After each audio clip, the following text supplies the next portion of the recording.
ta vie dans le péché. L'enfant de Dieu, quand tu ne te relèves pas des péchés directement, quand tu ne te relèves pas de ton péché à être tombé, tu risques de commencer à vivre ce péché, à pratiquer le péché. Ce qui est dangereux pour l'enfant de Dieu, c'est pratiquer le péché, la vie de péché. J'aimerais faire la différence entre le péché et la vie. Alléluia, alléluia. Ici, on a la pratique du péché. La pratique du péché. L'enfant de Dieu s'est mis à pratiquer, à vivre le péché au quotidien. C'est comme le cochon.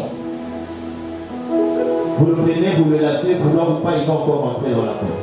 Parce que pour lui, la coupe est normale. Quand enfant de Dieu, dans ta vie, le péché devient normal, c'est que tu perds la qualité de l'enfant de Dieu. Tu n'es plus spirituel. Tu n'agis pas spirituel. Tu n'agis pas dans spirituel. Tu es devenu charmant. Alléluia.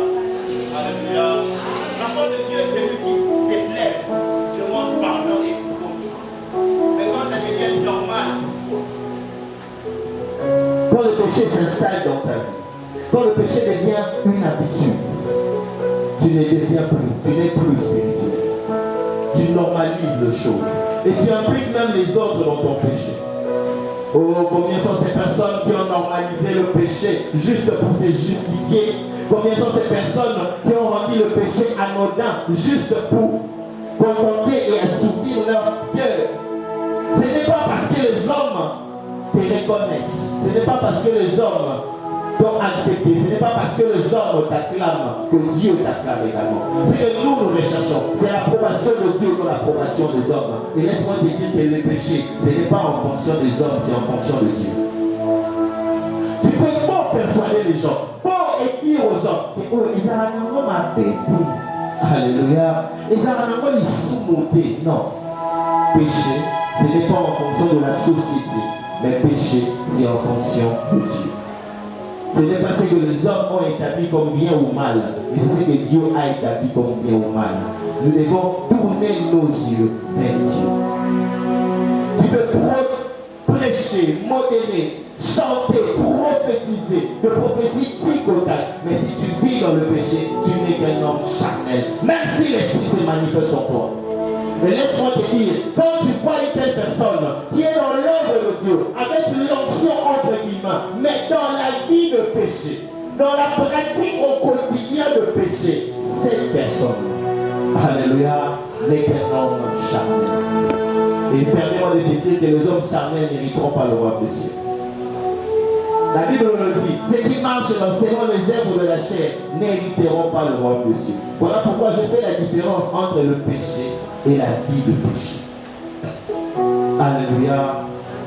Alléluia. Alléluia. Ne te limite pas à ce que les hommes t'approuvent.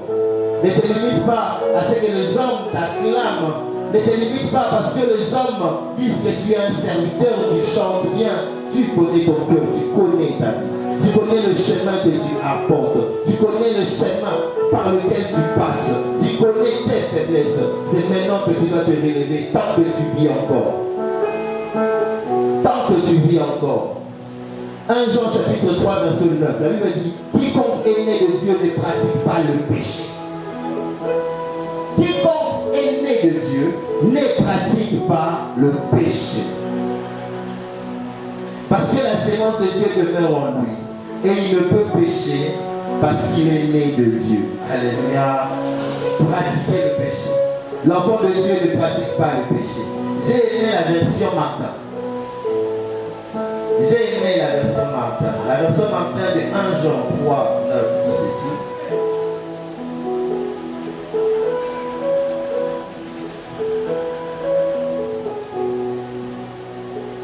Quiconque est né de Dieu ne vit point dans le péché. La pratique du péché, tu vis dans le péché, tu pêches au quotidien. L'enfant de Dieu, le péché doit être ponctuel. Je prie pour que nous ne tombions pas. Ceux qui viennent prier avec nous le mardi dans les intercessions du mardi, quand moi je prie, je n'oublie pas d'envoyer la requête que Dieu nous donne la force de ne plus tomber, que Dieu soutienne les gènes de l'Église, qu'ils ne soient plus charnels, qu'ils ne vivent plus dans la chair, parce que nous savons que nous sommes humains en proie au diable. Si le diable s'est permis d'aller tenter Jésus, après 3 jours de gêne à sec, alléluia, ceux qui ont fait des gènes à sec savent quel niveau nous atteignons quand on arrive à 3 jours. Tu fais 3 jours, tu sens comme si il y avait quelque chose qui avait changé en toi. Tu te sens puissant, tu te sens rempli. Et là, c'était Jésus. C'est lui qui était 100% Dieu. Le diable est allé les tenter. Parce qu'il savait que la chair était. Alléluia. Alléluia. L'esprit peut être disposé, mais la chair est faible. La vie de péché dans notre vie. Donc, la vie de péché. La vie de péché dans l'enfant de Dieu est cause de plusieurs problèmes. Est cause de beaucoup de soucis. Ça nous éloigne de Dieu, ça nous enlève de la grâce de Dieu, ça nous empêche de saisir certaines choses, ça nous empêche de réaliser pleinement ce que nous sommes. Des fois, il y a des choses qui ne marchent pas, non pas parce que les gens n'ont pas prié, mais parce que simplement il y a des péchés qui se sont enracinés dans ta vie. Et le diable te réclame encore. Dans Zacharie,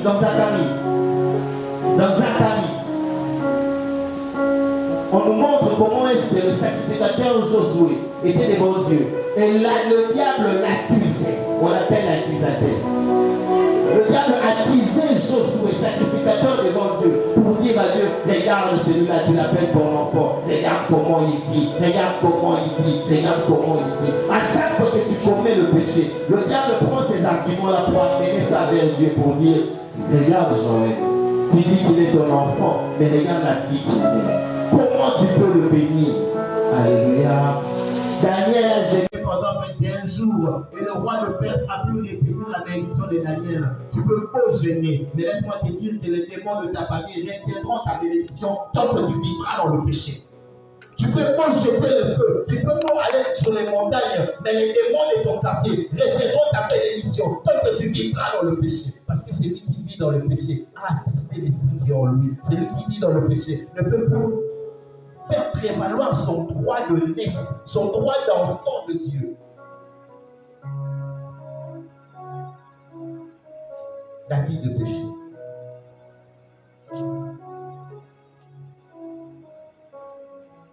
Vous savez, la vie de péché rend l'enfant de Dieu charnel, comme je le dis.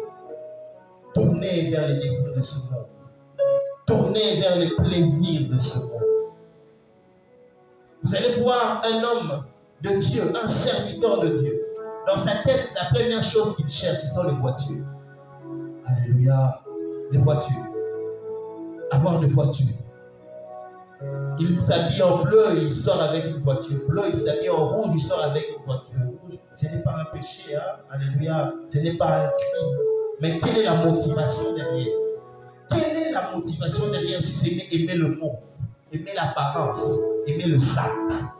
Alléluia. Je ne dis pas qu'on ne doit pas être soin, l'homme de Dieu doit être soin, l'homme de Dieu doit être présentable, mais ça ne doit pas être le premier désir de ton cœur, au point que tu deviens orgueilleux, au point que tu deviens cupide, c'est ça l'expression cupide. On me parle d'un pasteur, l'église s'est même divisée, un grand pasteur pour qui j'ai beaucoup de respect, beaucoup de considération. On me dit pourquoi est-ce que son adjoint est parti de l'église. C'était un dimanche, comme aujourd'hui. C'est cet adjoint-là qui devait prêcher comme moi aujourd'hui. Et il vient en retard. À l'église, il y avait un grand donateur. C'était un PDG d'une société publique. Et il voit l'homme de Dieu descendre de la moto. Il dit, mais homme de Dieu, comment tu viens à cette heure si tu es au programme? Il dit, en tout cas, excusez-moi. Il dit, normalement, excusez-moi, je devais prêcher, mais j'étais à bord d'un taxi. Comme j'étais pris dans les embouteillages, j'ai décidé de descendre pour prendre la moto. Et lui, vous n'avez pas de voiture? Non, je n'ai pas de voiture. Le patron lui a donné, je ne sais pas si on dit ça ou son RAV4. Alléluia. Il lui a donné sa voiture Jeep de luxe, clé en main, il donne. Lorsque le pasteur titulaire en prend ça, il leur dit une chose. Dieu ne peut pas passer à Josué sans passer par Moïse. Alléluia. Il était mécontent. Et cela arrive aux oreilles du partenaire. Il dit, ah bon. Mais il a plus de 7 voitures qu'il ne conduit même pas. il t'envie à cause de ça. Donne-lui. Donne-lui. Allons-nous-en. L'église est divisée à cause de ça. L'amour de biens matériels. Quand tu vois quelqu'un, même quand il prêche, même quand il parle de Dieu, il met trop ce monde. Vois une chose, il y a des péchés. L'amour de ce monde cache réellement les péchés. C'est ce que le diable fait quand il vient dans la vie de l'enfant de Dieu. Donner d'abord l'amour de ce monde. Alléluia. Le péché rend l'homme de Dieu, rend l'enfant de Dieu hypocrite. La vie de péché rend hypocrite. Vouloir ou pas, tu vas commencer à cacher les choses. Vouloir ou pas, tu vas vouloir donner l'apparence d'être bon, l'apparence d'être intègre au moment où tu es vil, au moment où tu es sale, au moment où tu es un vipère. Combien sont ces hommes de Dieu qui se comportent en agneau au moment où ce sont de loups dans la bergerie? Avec l'onction, avec le parlant langue, mais ce sont de loups. Il est là. Lorsqu'il parle de Dieu, vous pensez que le Saint-Esprit est avec lui. Mais il ne parle que pour impressionner les filles, pour impressionner les sœurs et les inviter dans la concupiscence. La concupiscence, c'est les désirs de la chair, les passions de la chair. Comme on dit à Lingala, il pâté à Moutingi na sens. Alléluia. Ceux qui ont compris, ceux qui n'ont pas compris, Dieu vous aidera. Combien sont ces hommes de Dieu? Tu vas le voir, il tient le micro, il chante, il adore, il fait semblant d'adorer, mais ce qu'il vise, c'est la sainteté. Alléluia. Tu vas voir un frère venir et dire, moi je veux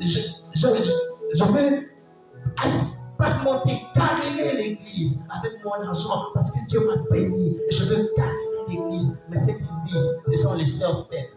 Alléluia. Téléphone, la vie de péché rend hypocrite. Et la vie de péché traîne également les autres dans le péché. C'est ce que David a fait. Le péché de David ne l'a pas fait seul. Il l'a fait avec la femme du lit, mais il l'a fait également avec sa source. Ses gardes du corps savaient, ses proches savaient, ses intendants savaient que David est sorti avec la femme du lit. Puis il a engrossé la femme du lit. Puis il a tué. Le péché n'invite que le péché. Quand tu commences à commettre le péché, tu dois le savoir que sa vie enchaîne. Tu as commencé par voler, tu finiras par mentir. Tu as menti, tu finiras par empoisonner. Tu as empoisonné, tu finiras par. Alléluia. L'enfant de Dieu est celui qui tombe et se relève. N'aie pas honte de te relever. N'aie pas honte de confesser. Si tu vois que tu n'as pas assez de force pour te relever, viens voir les hommes de Dieu. Nous sommes là pour prier. Les hommes de Dieu prieront. Il faut aussi aller vers ceux qui sont discrets. Hein? Alléluia. Ne va pas chercher un homme de Dieu, tu te racontes ton histoire, tu sors. Première des choses, il va le dire à sa femme. Et tu sais, hein, le frère Samuel m'a dit ça. Quand on le voit chanter la langue, parce qu'il a des gens, il n'a jamais connu Dieu. Alléluia. Et je le dis également aux hommes de Dieu qui sont ici, et encore un cœur compatissant. Alléluia. Et un cœur compatissant. Nous sommes tous des pécheurs. Nous devons nous soutenir et nous assister, nous relever avec amour, nous relever avec patience, nous relever avec bonté. Ayez un corps compatissant. C'est très important. Le péché dans la vie de l'homme de Dieu, le péché dans la vie de l'enfant de Dieu, la vie de péché rend l'homme cupide. Au point de changer l'évangile parce qu'il veut l'argent. Alléluia. Il peut dire ce que la Bible ne dit pas, confesser ce que la Bible n'a pas dit, parce que simplement il cherche l'argent. Il peut même donner de fausses prophéties parce qu'il cherche l'argent. Il peut même prêcher un message de complaisance parce qu'il cherche l'argent. Combien sont ces hommes de Dieu qui ne prêchent plus le péché dans l'église parce qu'ils savent que les gens vont partir? Et restons dans notre église, c'est notre pain quotidien. Alléluia. J'ai invité les frères de la jeunesse à prêcher, mais ils avaient le même esprit. Et tous ont prêché, ils ont prêché que le péché, je l'ai encouragé. Je pense que le frère Samuel s'en souvient. Je l'ai encouragé pour lui dire, mon frère, en tout cas, ce message, c'est ce que nous voulons entendre. On s'en fout que vous disiez Amen. On s'en fout que vous acclamiez. Ce que nous voulons, c'est que vous soyez le statut parfait dans Christ. Que vous soyez vraiment l'image et la ressemblance de Christ. Et vous ne pourrez être ni l'image, ni la ressemblance si vous vivez dans le péché. Alléluia. Je veux finir par ce point. Le scandale. Vous savez, le péché est comme une graine qu'on a sémée. Tu as sémé. Si tu n'es pas souple pour t'élever et l'enlever, ça va s'enraciner, ça devient une vie, ça devient une pratique. Vous savez, quand on plante l'arbre, l'arbre commence d'abord à pousser les racines. C'est ça la vie du péché, ça s'enracine, personne ne le voit. Personne ne l'a vu. Personne ne sait. Personne ne l'a appris, mais ça s'enracine. Notre combat n'est pas contre le monde physique, mais le monde spirituel. Le monde spirituel te voit quand tu es dans ta chambre, nu. Alléluia. Le monde spirituel te voit quand tu es à l'hôtel avec celle-là, celui-là. Le monde spirituel te voit quand tu es en train de voler, changer les écrits sur le carnet de registre. Le monde spirituel te voit et ça enracine. Alléluia. Tu fais l'action, tu viens à l'église, tu œuvres, tu sens que l'onction se libère, tu dis Dieu m'a agréé malgré mon péché. Dieu n'agrée pas le péché. Et Dieu n'agrée pas le pécheur. Dieu a compassion du pécheur. Il n'agrée ni le péché, ni le péché. Mais après c'est enraciné. Donc quand tu vis la vie de péché sans sa racine, l'arbre maintenant va tourner. Ça doit germer. Et c'est le scandale. Alléluia. La Bible dit, maudit soit celui par qui les scandales arrivent. Quand les scandales arrivent, là ça devient difficile à réparer. Plus l'homme est élevé, plus l'homme est considéré, plus le scandale crie encore fort. Alléluia. Alléluia. Vous m'excuserez de citer le nom, je vais citer le nom pour qu'on puisse comprendre un peu ce qu'on appelle le scandale. Parce que le scandale dépend d'un environnement à un autre. Ce qui peut être scandale ici ne le sera pas forcément dans une autre église. Ce qui peut être scandale à l'église ne sera pas forcément vis-à-vis des femmes. Alléluia. Ce qui peut être scandale au Congo ne le sera pas en Europe. Ce qui sera scandale en Europe, ça ne sera pas au Congo. Vous savez, quand nous on s'est convertis, voir un homme de Dieu, serviteur de Dieu en culotte, on nous avait dit que c'était un péché. Alléluia. Pendant que quand tu regardes à la télé, tu vois un homme de Dieu à la guitare en train de chanter, locks, bras cachés, bien tatouage, il est en train de chanter. Ici, il a même un boucle d'oreille. Mais à l'église, ici, même au Congo, c'est un péché. Les églises se souviennent quand les Makomas sont venus au Congo. Alléluia. Beaucoup d'églises se sont levées pour dire que non, ça, c'est la doctrine du diable. Avec l'archivé ici. Les aînés se souviennent encore de Paul Matopé. Quand il avait ses locks, comment est-ce qu'il était banni de certaines églises des rebelles? Parce que le scandale dépend du niveau de maturité des personnes. Alléluia. Alléluia. Ce qui peut te scandaliser ne me scandalisera pas forcément. Mais l'homme, l'enfant de Dieu, se doit d'être bon, d'avoir un bon comportement, un bon témoignage devant tout le monde. Parce que nous sommes vus par des personnes qui ont diverses maturités, diverses compréhensions. Alléluia. Mais si je vais les citer de nom, si aujourd'hui on apprenait, je ne le souhaite pas, que notre frère Samuel a embrassé, alléluia, personne ici ne quittera l'église. Je mens. Je mens. Qui partira parce que le frère Samuel a embrassé? Alléluia. Il est modérateur, il est prédicateur, il est adorateur. Mais les gens vont se dire, ah, les gens vont dire, ah, mais ça l'a limite. Alléluia. Si vous apprenez que le frère Ralph a embrassé, qui partira? Mais beaucoup de personnes seront dessus. Par rapport aux années qu'il a passées dans les séries, par rapport aux personnes qu'il a encadrées, je vois la sœur Odile, je vois le frère Josué, je vois le frère Lepère, qui sont des serviteurs dans cette église que lui a encadré. Et quand je vois la chorale qu'il encadre, je vois les mamans, les papas qui sont là, les gens seront peut-être choqués, mais les gens ne quitteront pas l'église. Alléluia. Si vous entendez que le frère Joël a embrassé, je prends embrassé parce que dans notre environnement au Congo, c'est vraiment ce qui sort comme péché grave. Si vous entendez que le frère Joël a embrassé, qui quittera l'église? Personne. Je ne sais pas, mais personne. Au contraire, les gens vont se dire, ah, peut-être que ça ne quoi pas, hein? Alléluia. Je ne sais pas, mais je crois. Mais si vous entendez que c'est le pasteur Jacques qui a embauché, alléluia. Si vous entendez que c'est le pasteur Jacques qui a embauché, pire, un protocole de l'église, qui restera à l'église. Alléluia. Vous avez du mal à lever la main. Moi, je resterai. Vous avez compris le scandale. Plus la personne est élevée en considération, plus le scandale choque. Voilà pourquoi il y a ces personnes, on vous pose la question de savoir, mais vous ne voyez pas ce comportement, on s'est dit, pour nous, ce n'est même pas un converti. Alléluia. C'est un païen qu'on ne sait pas gagner. Nous avons fait des bagou, mais mon Dieu, peut-être qu'on a dit, tout est considéré païen. Azana do azambe dozo kanye dozo kundane pa ko kana kunzambe. Alléluia. Donc kundane pa ko maman na nzambe. Je n'avais pas prévu de le lire ici, mais je vais quand même le lire ici. Je vais le lire ici. J'ai vraiment aimé la version d'Arby.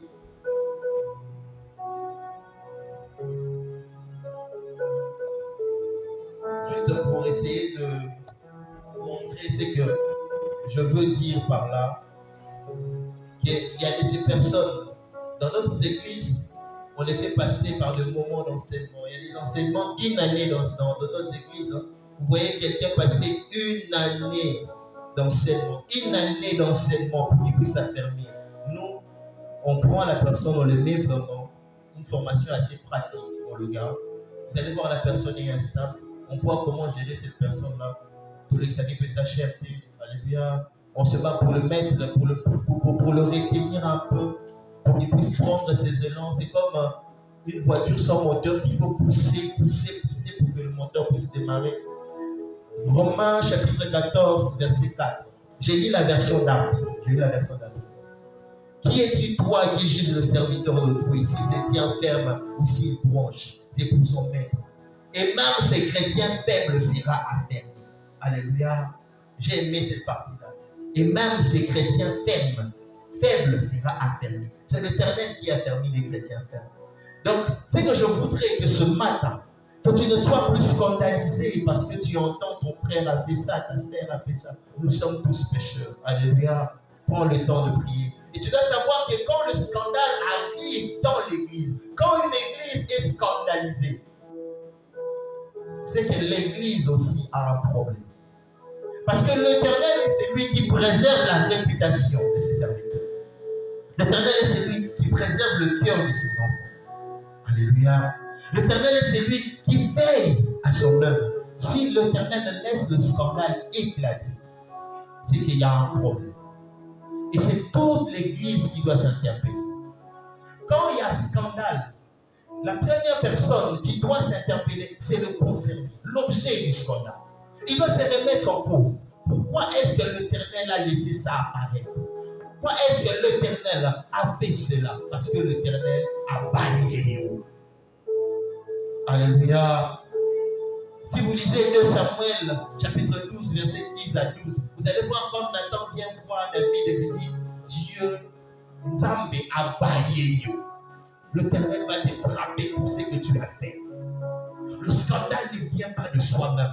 Le scandale ne vient pas du diable. Le scandale vient de Dieu. Dieu laisse le scandale parce que simplement, il veut châtier quelqu'un. La première personne qui doit s'interpeller, c'est la personne qui est cause du scandale. Deuxième personne, c'est l'église. Et dans l'église, je vois les matures. Alléluia. Je ne vois pas mon frère qui est encore jeune, je vois les matures. Ceux qui sont déjà anciens dans l'église. Vous n'aviez pas vu. Vous n'aviez pas remarqué. Vous n'aviez pas prié. Par où le loup est passé pour causer ce problème-là. Quand il y a scandale à l'église, on est premier à pointer du doigt. Ah, je vous disais que ce frère-là vit mal. Vous ne voulez pas me croire. Non, quand il y a scandale à l'église, tout le monde doit se remettre en cause. À cause de tes prières, l'Éternel peut épargner l'église d'un scandale. Et croyez-moi, nous avons eu de scandale dans cette église. Alléluia.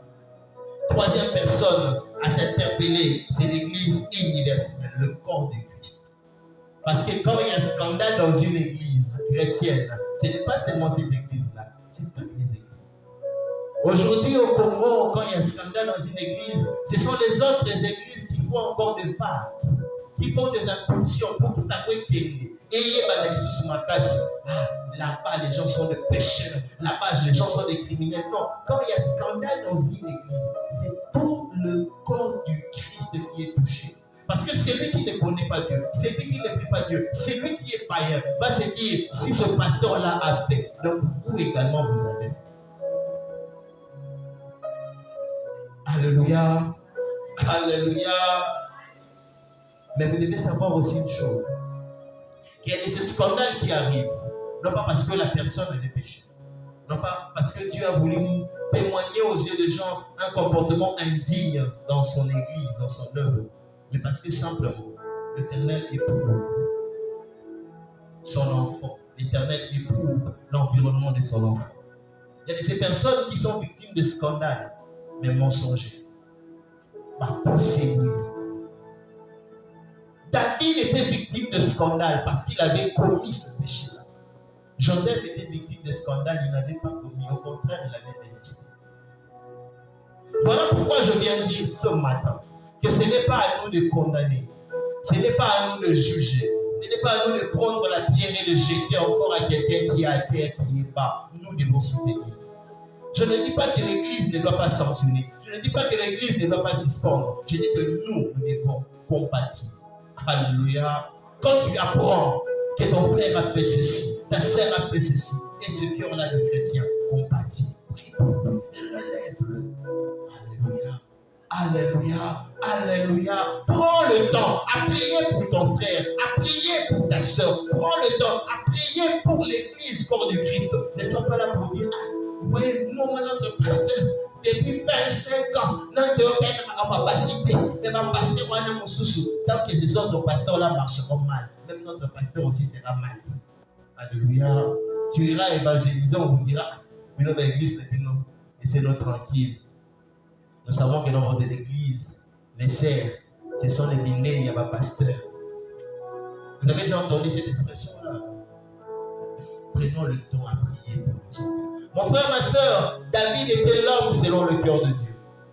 David était aimé par Dieu. Mais cela n'a pas empêché que le péché naisse dans sa vie. Cela n'a pas empêché que David pratique le péché et que David soit sujet au scandale. Alléluia. Alléluia. Mais je viens dire à quelqu'un ce matin, même si le péché s'est manifesté dans ta vie, même si le péché s'est enraciné dans ta vie, l'Éternel ne cesse pas de pardonner. L'Éternel ne se lasse pas de pardonner. Et l'avantage que nous avons, notre Père, quand il pardonne, il oublie. Quand il pardonne, il efface. Quand il pardonne, il oublie. Quand il pardonne, il efface. Demander pardon à Dieu, c'est comme si tu prenais tes péchés. Tu l'écrivais sur un bout de papier et tu brûlais ce papier-là. Alléluia. Le papier devient cendre. Comme le papier est devenu cendre, personne ne peut plus lire ce qui était écrit. C'est exactement après le pardon que Dieu nous accorde. L'enfant de Dieu, c'est lui qui doit se relever. Même si tu as passé une année dans cette situation, aujourd'hui, relève-toi. Même si cette situation-là t'a collé pendant 12 ans, aujourd'hui, relève-toi. Moi, je sais que même le chrétien faible sera affermi. Parce que Dieu Tout-Puissant est celui qui affermi. Que l'Éternel t'affermisse ce matin.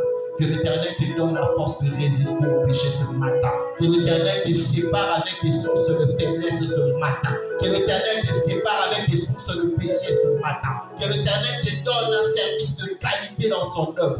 Un service irréprochable, non seulement aux yeux des hommes, même aux yeux des esprits. Alléluia. J'ai envie de continuer de parler, mais l'heure est déjà passée. Nous avons notre deuxième but. Nous avons nos têtes tournées dans la prière. Tu vas prier Dieu. Selon le message que tu as entendu ce matin. Tu vas demander à Dieu de ramener dans tes souvenirs ce qui t'empêche de progresser. Ce qui t'empêche de progresser dans ta vie chrétienne. Ce qui te bloque, ce qui te ramène toujours en arrière. Les causes qui font que tu puisses être faible devant tel péché. Que l'Éternel ramène ça dans tes souvenirs. Tu lèves la voix et tu pries. Alléluia. Nous ne savons pas toujours qui c'est. Que l'Éternel t'aide à voir ce qui t'empêche d'être fort. Ce qui t'empêche de rester debout. Que l'Éternel ramène dans tes souvenirs. Ramène dans tes souvenirs. Ramène dans tes souvenirs. Que tu puisses tomber continuellement. David, c'était la beauté des pires schémas. Toi, c'est quoi? Manque d'argent. Toi, c'est quoi? Célibat.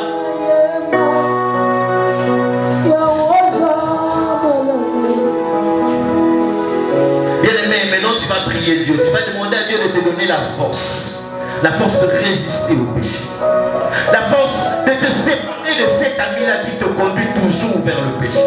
Qui te donne la force de résister à ce manque, à cette manque qui te pousse toujours à voler, qui te pousse à tomber. Que l'Éternel te sépare de ce qui te pousse toujours vers le péché. Tu élèves la voix, tu pries. Alléluia.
Demande à Dieu de t'aider à ne pas être sujet de scandale.